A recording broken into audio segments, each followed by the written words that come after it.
Problems in India are plenty, you know about it, right? That's, the obvious answer. What may be missing is real problem solving skills. If we look at education, it has been in silos. I know how to code, I know computer science. Well, no. How do we bring in an academia industry mix?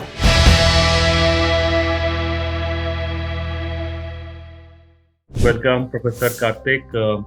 Glad to have an interaction with you again. You know that starting a new program in computer science and AI. Before we get into that, and since you would be one of the faculty members teaching that, and you have seen globally the best companies working on the cutting edge of artificial intelligence and computer science, also having taught in very eminent institutions. I would want to know from your side, what role does technology play, particularly computer science, in shaping the society as we see it? Yeah, Shobhitji, thank you for having me here.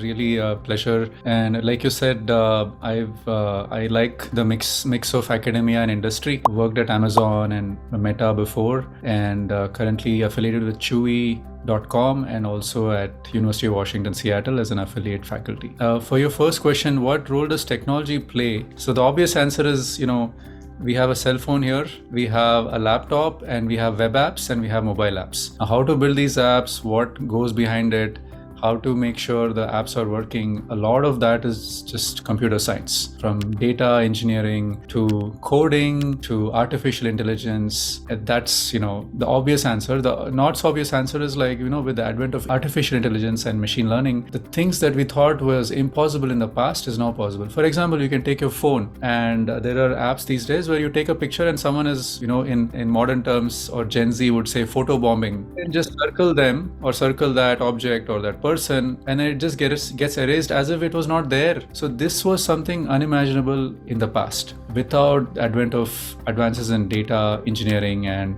AI and computer science in general. And if we talk about use of tech for social good, the opportunities are immense, where we can have the focus on social good and bring in technology and make things happen which were not previously possible. Particularly, what I get from what you're saying is that it has become all pervasive, every aspect of our life, from what we wake up to when we sleep, to even while we are sleeping, and everywhere around where we are going, it has a very strong influence to play. And that impact is only increasing. And it is shaping society in very, very fundamental ways. As you have said, you have taught at the University of Washington, other places, and you are also involved in cutting edge research on these topics.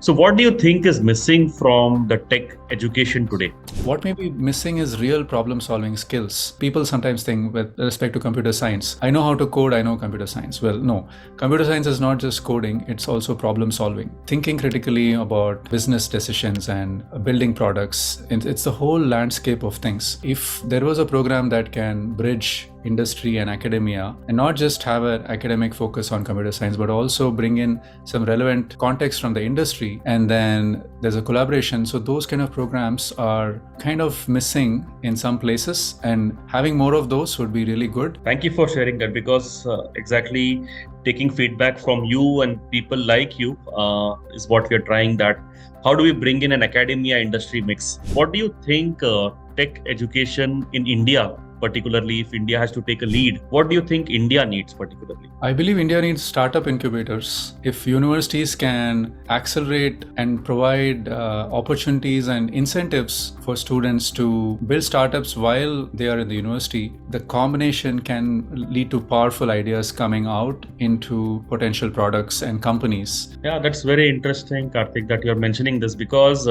typically if we look at education, it has been in silos. And as you have also mentioned, in India, education typically has been in silos. So we don't have a very multidisciplinary education. So many of our learners would be very keen to learn from you. So what would be your message to them? When I teach students, using the context of when I've been teaching at University of Washington, Seattle, I tell students that focus on the learning, less on the grades or the scores, right? Because grades are just a step towards learning. But if you just game the system and optimize for grades, you can miss out on a lot of learning by having capstone projects or incubation, getting into incubation cells, trying to come up with some prototype of a product. Those things you learn much more sometimes than just learning in a class. Having that curiosity and having that passion for learning will take you very, very far. The foundation should be strong, as well as the industry relevant skills should also be offered. And we hope we can,